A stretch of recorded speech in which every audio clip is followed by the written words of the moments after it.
Hello दोस्तों, स्वागत है एक बार फिर से आप सभी का। तो हमारा टॉपिक चल रहा था राजस्थान की सभ्यता, उसको हम आगे बढ़ाए। तो आज हम बात करेंगे आहड़ सभ्यता की।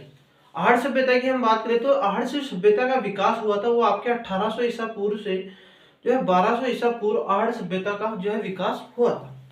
अभी ये कहाँ पर स्थित है, किस नदी के किनारे स्थित है, इसकी खोज किसने की और इसका उत्खनन किसने किया वो हम जानते हैं। तो जो आहड़ सभ्यता है वो आयड या बेडस नदी के किनारे स्थित है। बेडस नदी के किनारे स्थित है। और ये कहां पर स्थित है, तो ये आपके उदयपुर में स्थित है। उदयपुर जिले में आहड़ सभ्यता स्थित है। इसके बाद में हम बात करें कि इसकी खोज किसने की, तो इसकी खोज 1953 ईस्वी में जो है आपके अक्षय कीर्ति व्यास के द्वारा इसकी खोज की गई। अक्षय कीर्ति व्यास के द्वारा इसकी खोज की गई।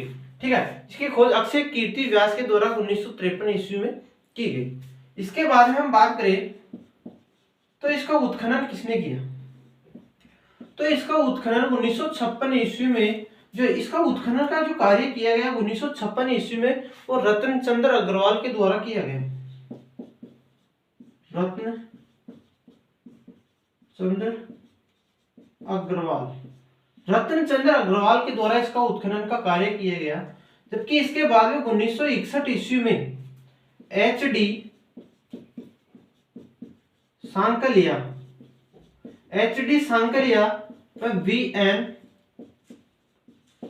मिश्र व एच डी सांकलिया के द्वारा 1961 ईस्वी में इसका फिर से उत्खनन का कार्य किया गया।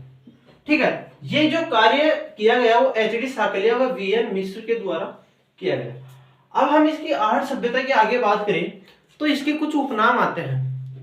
जिसे इसे कहा जाता है महाशक्तियों का टीला कहा जाता है, इसे आहगाटपुर भी कहा जाता है, साथ में इसे ताम्रवती नगरी भी कहा जाता है। किसे, आहड़ जो आहड़ था उसे ताम्रवती नगरी कहा जाता है, धूलकोट कहा जाता है, महाशक्तियों का टीला कहा जाता है, आहगाटपुर कहा जाता है। हम इसके कुछ उपनाम की बात करें तो इसे कहा जाता है आघाटपुर। ठीक है, इसके बाद में इसे कहा जाता है, इसे आघाटपुर कहा जाता है, साथ में इसे धूलकोट कहा जाता है, धूलकोट। इसके बारे में बात करें तो महाशक्तियों का टीला,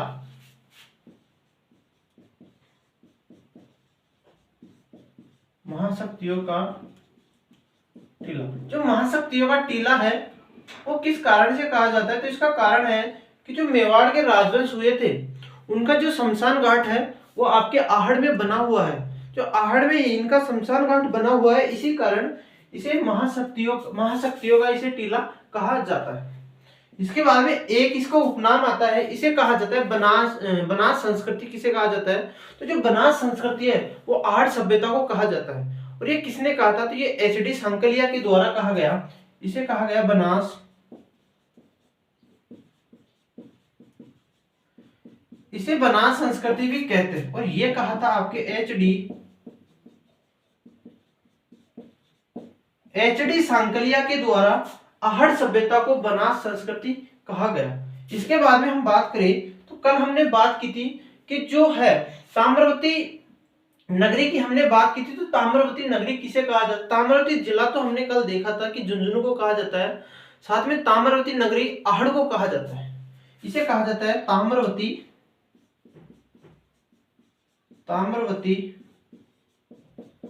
ताम्रवती नगरी आहड़ उदयपुर को कहा जाता है। इसके बाद में इसका एक और उपनाम मिलता है, वो मिलता है ग्रामीण संस्कृति की सभ्यता।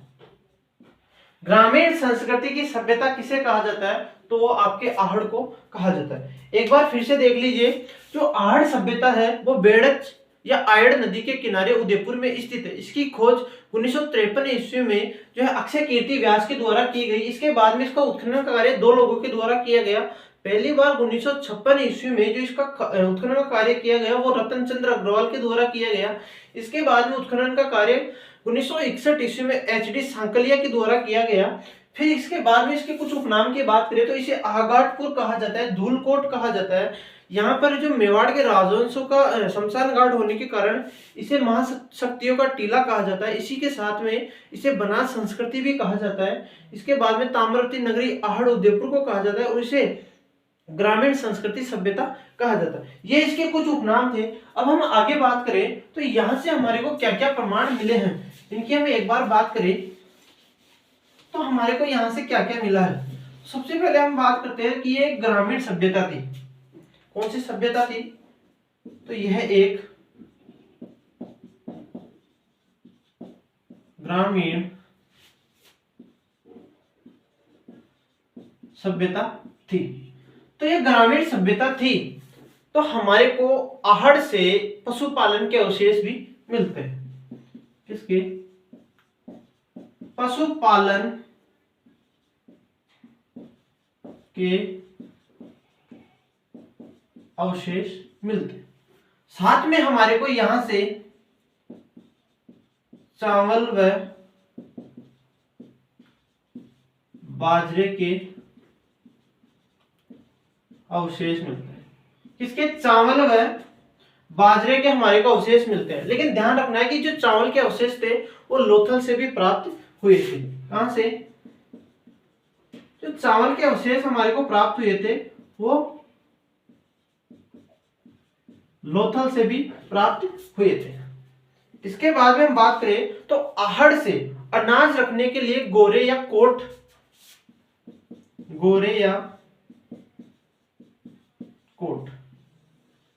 अनाज रखने के लिए गोरे या कोट के भी हमारे को अवशेष प्राप्त हुए। आहड़ से किसके अवशेष प्राप्त हुए हैं? तो जो आहड़ था उससे गोरे या कोट के भी अवशेष प्राप्त हुए हैं। साथ में हमारे को आहड़ से ज्यामितीय चित्र भी प्राप्त हुए हैं। ज्यामितीय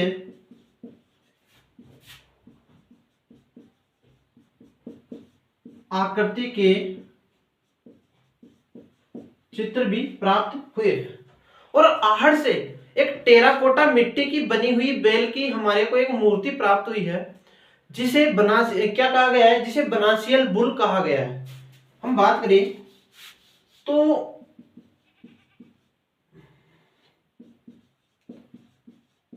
टेराकोटा मिट्टी की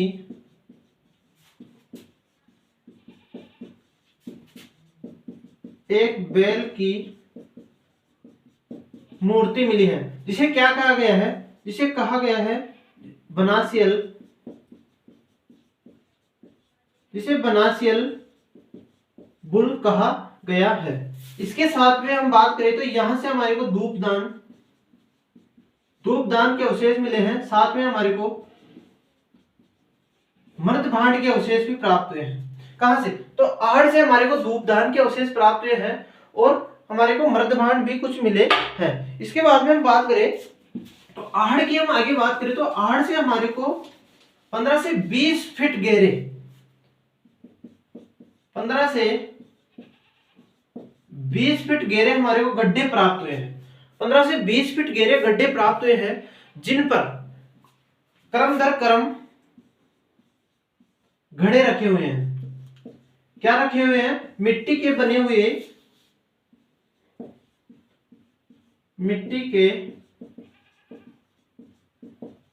हुए घड़े रखे हुए हैं। और इन्हें क्या कहा गया है? तो इन्हें कहा गया है, ये जो घड़े थे, ये जो प्रक्रिया है तो ये क्यों की गई? तो जल या गंदा जल को सोखने के लिए जमीन सोखने के लिए ये बनाए गए और इन्हें कहा गया है चक्रकूप। क्या कहा गया है? इन्हें चक्रकूप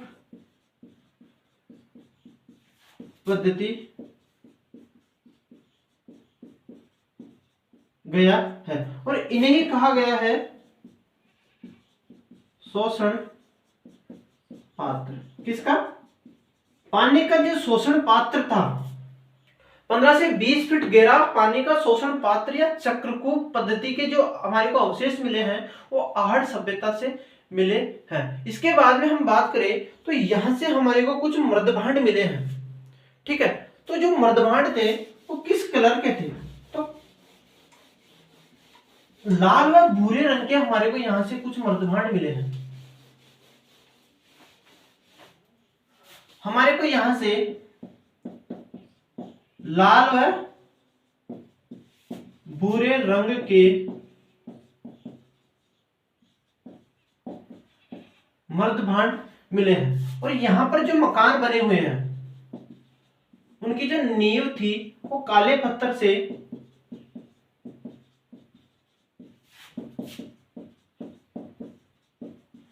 भरी हुई है। ठीक है। और यहां पर जो मकान मिले हैं उनकी जो फर्श मिली है वो चिकनी मिट्टी से बनी हुई है। फर्श की हम बात करें तो जो मकान है उनकी जो फर्श है वो है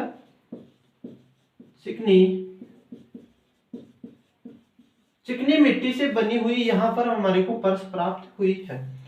अब आहड़ की हम आगे बात करें तो आहड़ से हमारे को 6 मुद्राएं मिली है, साथ में यहां से 3 मोहरें मिली है। 6 मुद्राओं में कुछ मुद्राएं ऐसी है या कुछ मुद्राएं हैं जिन पर एक मुद्रा ऐसी है जिस पर त्रिशूल का चित्र बना हुआ है और एक मुद्रा ऐसी है जिस पर यूनानी देवता अपोलो का भी चित्र बना हुआ है। यहां से हमारे को कुछ मुद्रा मिली है। मुद्रा की हम बात करें तो यहां से 6 तांबे की बनी हुई 6 मुद्रा मिली है। किसकी? तांबे की 6 मुद्रा व 3 मोहर हमारे को मिली है। ठीक है। जो मुद्रा है उन पर जो एक मुद्रा है उस पर त्रिशूल का चित्र बना हुआ है। त्रिशूल का चित्र बना हुआ है। एक मुद्रा है उस पर यूनानी देवता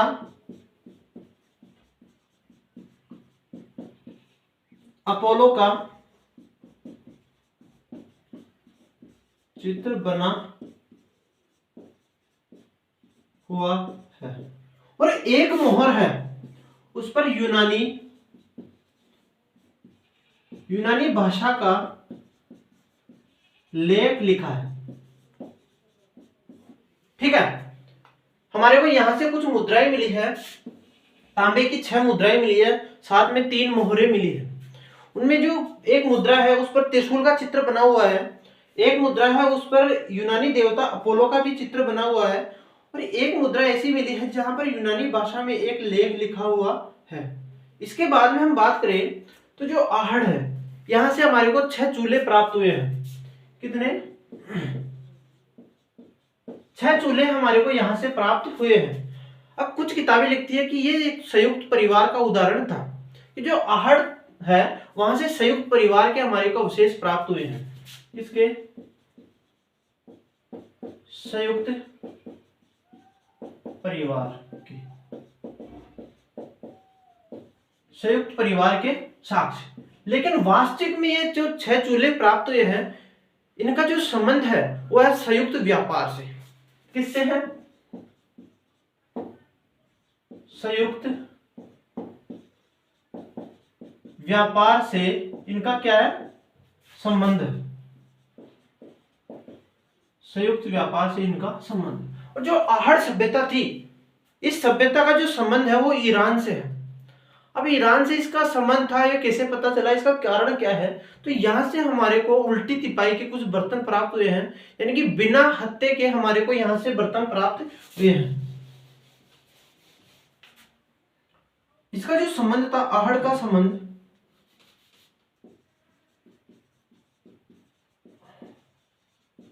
आहड़ सभ्यता का जो संबंध था वो किससे था? वो आपके ईरान से था। अब इसका कारण क्या है? तो यहां पर हमारे को उल्टी तिपाई के क्या मिले हैं? बर्तन मिले हैं, यानी कि बिना हत्थे के क्या मिले हैं हमारे को? बिना हत्थे के हमारे को बर्तन मिले हैं। जो बिना हत्थे के हमारे को बर्तन मिले हैं वो हमारे को कहां से मिले हैं? तो वो आहड़ से मिले हैं। साथ ही साथ हम बात करें तो यहां पर हमारे को कुछ पत्थर, कीमती पत्थर के भी हमारे को यहां से आभूषण मिले हैं। किसके?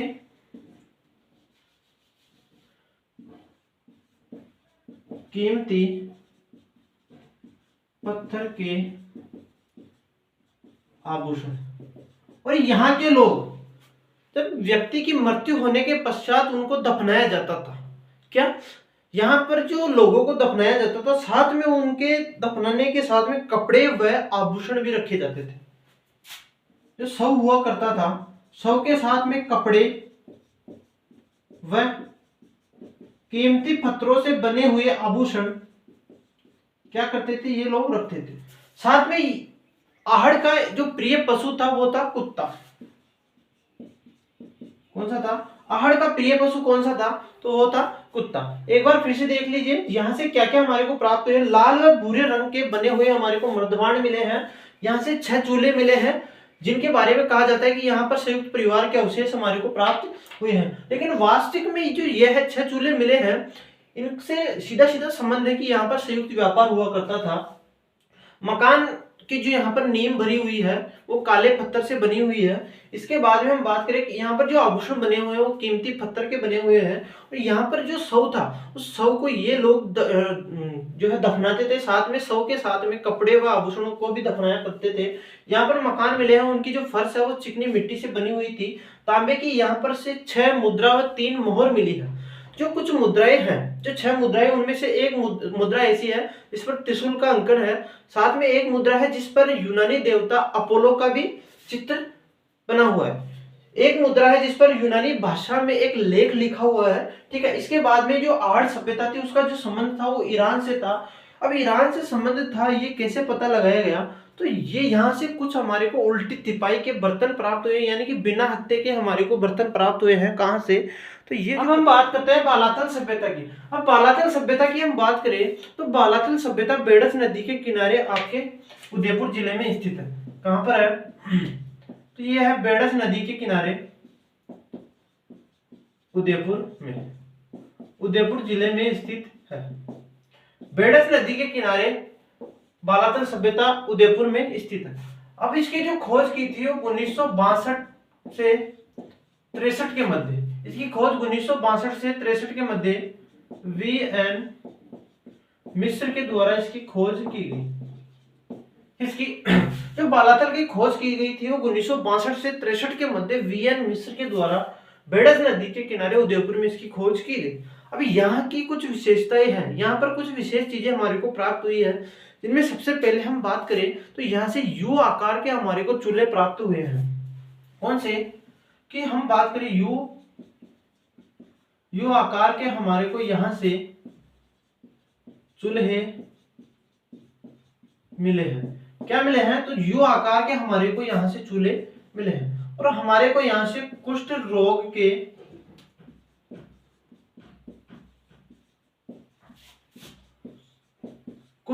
के अवशेष मिले। कहां से? तो बालातल से हमारे को कुष्ठ रोग के अवशेष मिले हैं। अभी यहाँ पर एक दुर्गनुमा मकान हमारे को प्राप्त हुआ है जिसमें 11 से 12 कमरे बने हुए हैं। क्या प्राप्त हुआ है? एक दुर्गनुमा मकान मिला है। ठीक है। जिसमें 11 से 12 कमरे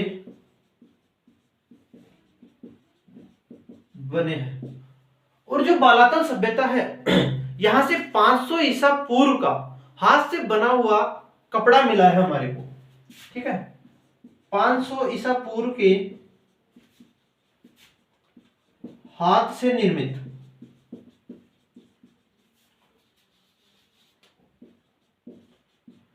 निर्मित कपड़े के अवशेष प्राप्त हुए हैं। कपड़े के अवशेष प्राप्त हुए हैं। साथ में हमारे को यहां से जो है मिट्टी से बना हुआ एक बैल की मूर्ति प्राप्त हुई है, या सांड की मूर्ति हमारे को प्राप्त हुई है। साथ में हमारे को यहां से 5 भट्टियां मिली है। अब ये भट्टियां थी वो क्या कार्य के लिए बनाई गई थी? तो ये लोहा गलाने के लिए,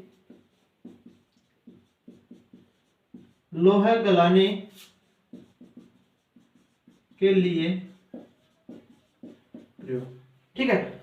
5 लोहे गलाने की हमारे को भट्टियां प्राप्त हुई है। मिट्टी का हमारे को एक सांड भी प्राप्त हुआ है। इसके बाद में हम बात करें तो मिट्टी का बना एक सांड की मूर्ति प्राप्त हुई। मिट्टी से बने हुए सांड की हमारे को मूर्ति प्राप्त हुई है। साथ में हाथी व चंद्रमा, हाथी व चंद्रमा की आकृति, हाथी व चंद्रमा की आकृति की हमारे को मोहरें प्राप्त हुई है। जो बालातल सभ्यता है उसकी जो खोज है 1962 से 63 के मध्य वीएन मिश्र के द्वारा की गई। ये जो सभ्यता है वो बेडस नदी के किनारे उदयपुर में स्थित है। इसकी विशेषताओं की हम बात करें तो यहाँ से हमारे को 6 यू आकार के हमारे को चूल्हे प्राप्त हुए हैं। यहाँ से हमारे को कुष्ठ रोग के अवशेष प्राप्त हुए हैं और हमारे को यहाँ से एक दुर्गनुमा मकान मिला है जिसमें 11 से 12 कमरे बने हुए हैं। और यहाँ से 500 ईसा पूर्व हाथ से बना हुआ कपड़े के हमारे को अवशेष प्राप्त हुए हैं। और यहीं से लोहा गलाने के लिए 5 भट्टियां भी हमारे को मिली है। और इसके आगे हम बात करें तो मिट्टी का बना हुआ हमारे को एक सांड की मूर्ति मिली है। और यहाँ से हमारे को जो है हाथी व चंद्रमा की आकृति की जो है कुछ हमारे को सिक्के भी प्राप्त हुए हैं या मोहरे भी हमारे को प्राप्त। अब हम बात करते हैं बागोर सभ्यता की। बागोर सभ्यता की हम बात करें तो जो बागोर सभ्यता की खोज की गई थी वो 1967 से 68 के मध्य जो इसके वीरेंद्र नाथ मिश्र के द्वारा इसकी खोज की गई थी। अब जो बागोर सभ्यता है वो कोठारी नदी के किनारे स्थित है। और कहां पर है तो ये भीलवाड़ा जिला राजस्थान में स्थित है। अब इसका एक उपनाम मिलता है बागोर सभ्यता का। इसे कहा जाता है आदिम संस्कृति संग्रहालय। इसे क्या कहा जाता है तो इसे कहा जाता है आदिम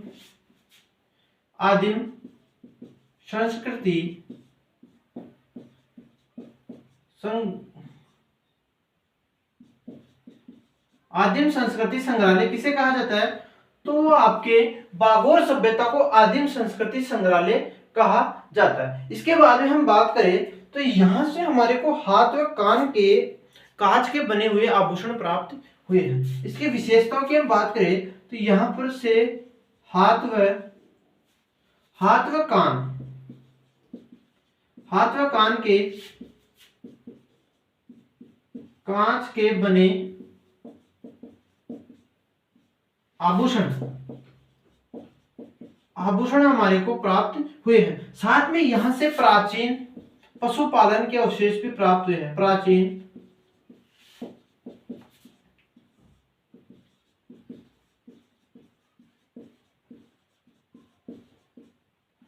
प्राचीन पशुपालन के अवशेष प्राप्त हुए हैं। और यहां से बागोर भीलवाड़ा से हमारे को 14 प्रकार के कृषि के यंत्र भी प्राप्त हुए हैं। 14 प्रकार के जो कृषि के यंत्र प्राप्त हुए हैं,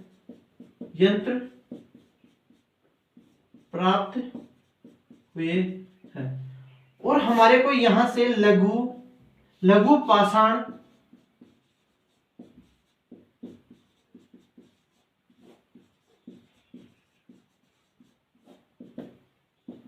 बागोर सभ्यता भीलवाड़ा से लघु पाषाण हमारे को उपकरण प्राप्त हुए हैं। 14 प्रकार के कृषि के बने हुए जो है यंत्र प्राप्त हुए हैं।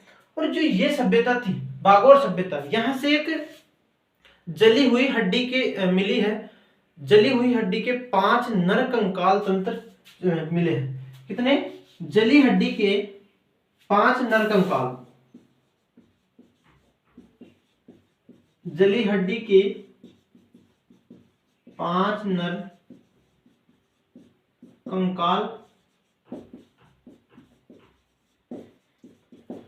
जली हड्डी के 5 नर कंकाल प्राप्त हुए हैं। जो बागोर सभ्यता है भीलवाड़ा में कोठारी नदी के किनारे स्थित, इसकी खोज 1967 से 68 के मध्य वीरेंद्र नाथ मिश्र के द्वारा की गई। इसका एक उपनाम मिलता है, इसे कहा जाता है आपके आदिम संस्कृति संग्रहालय।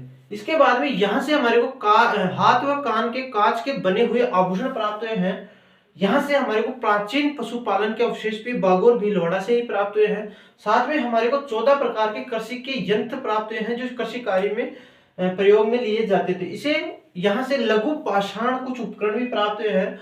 साथ में जो बागोर सभ्यता भीलवाड़ा से मैंने को एक जली हुई हड्डी मिली है जिसके 5 नरकंकाल भी प्राप्त हुए हैं। अब हम बात करते हैं गिलूण सभ्यता की। तो जो गिलूण सभ्यता है वो बनास नदी के किनारे स्थित है। किस नदी के किनारे? तो बनास नदी के किनारे राजसमंद में है। कौन सी? तो गिलूण सभ्यता है वो बनास नदी के किनारे राजसमंद में है। इसकी खोज जो है बीबी लाल के द्वारा 1957 ईस्वी से 1958 ईस्वी के मध्य की गई। बीबी लाल के द्वारा गिलूण सभ्यता की खोज की गई 1957 से 58 ईस्वी के मध्य। इसके बाद में कुछ इसकी विशेषताएं हैं। विशेषताओं की हम बात करें तो यहाँ से हमारे को कुछ स्तंभ गर्त मिले हैं। क्या मिले हैं? स्तंभ गर्त मिले हैं। साथ में कुछ हमारे को हाथी दांत की चूड़ियां भी मिली है। वो आपके कहां से मिली? गिलूण सभ्यता से मिली है हाथी दांत की चूड़ियां। साथ में यहां से काले चित्रित मर्दभांड मिले हैं, यानी कि काले रंग के कुछ मिट्टी के बर्तन प्राप्त हुए हैं जिन पर कुछ चित्र बनाए गए हैं, जिनमें सबसे महत्वपूर्ण है कि यहाँ पर उन जो मर्दभांड बने हुए हैं उन पर हिरण के चित्र बने हुए हैं, साथ में सरसों के चित्र भी बने हुए हैं। इसके बाद में हम बात करें तो हमारी एक सभ्यता है वो है ओजियाना सभ्यता। जो ओजियाना सभ्यता है वो कोठारी नदी के किनारे भीलवाड़ा में स्थित है। इसकी जो खोज की थी वो 1900 ईस्वी से 2000 ईस्वी के मध्य इसकी खोज की गई और इसकी खोज आलोक त्रिपाठी व B.R. मीणा के द्वारा इसकी खोज की गई। किसकी? ओजियाना सभ्यता। अभी यहाँ से हमारे को क्या क्या प्राप्त हुआ है? तो हमारे को यहाँ से एक सफेद रंग का जो है बेल की मूर्ति प्राप्त हुई है। सफेद रंग की बेल की मूर्ति प्राप्त हुई है जिसे ओजियाना बुल कहा गया है। इसके बाद में राजस्थान में यदि हम बात करें कि जो गाय के साक्ष्य कहां से प्राप्त हुए, कल हमने पढ़ा था कि बेराट से हमारे को गाय के साक्ष्य प्राप्त हुए हैं, लेकिन जो सर्वाधिक गाय के साक्ष्य मिले हैं वो हमारे को ओजियाना से प्राप्त हुए हैं, भीलवाड़ा से। इसके बाद में ओजियाना सभ्यता से रसोई घर के भी अवशेष प्राप्त हुए हैं। तो ये थी हमारी ओजियाना सभ्यता और इसके साथ में गिलूण सभ्यता